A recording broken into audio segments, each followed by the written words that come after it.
কোটা সংস্কার আন্দোলনে সহিংসতার ঘটনায় আহতদের সবাইকে ফ্রি চিকিৎসা দেয়া হচ্ছে বলে জানিয়েছেন স্বাস্থ্যমন্ত্রী ডক্টর সামন্তলাল সেন।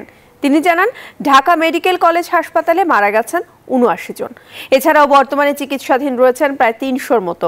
দুষ্কৃতিকারীদের হামলায় স্বাস্থ্য বিভাগের প্রায় ৩০ কোটি টাকার ক্ষয়ক্ষতি হয়েছে বলেও জানান তিনি।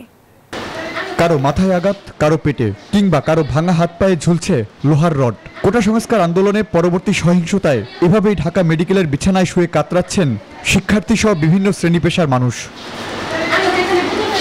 মঙ্গলবার সকালে আহতদের খোঁজখবর নিতে রাজধানীর বেশ কয়েকটি হাসপাতাল পরিদর্শন করেন স্বাস্থ্যমন্ত্রী ডাক্তার সামন্তলাল সেন। এ সময় রোগী ও স্বজনদের সঙ্গে কথাও বলেন তিনি। পরিদর্শন শেষে সাংবাদিকদের সঙ্গে আলাপকালে মন্ত্রী বলেন, সহিংসতার ঘটনায় ঢাকা মেডিকেল কলেজ হাসপাতালে এখন পর্যন্ত প্রায় ১১০০ জন চিকিৎসা নিয়েছেন। বর্তমানে চিকিৎসাধীন রয়েছেন ২৭৮ জন।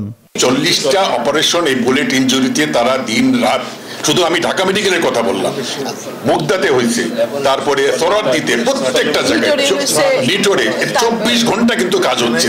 সহিংসতার ঘটনায় ঢাকা মেডিকেলেই ৭৯ জনের মৃত্যু হয়েছে বলে জানান মন্ত্রী।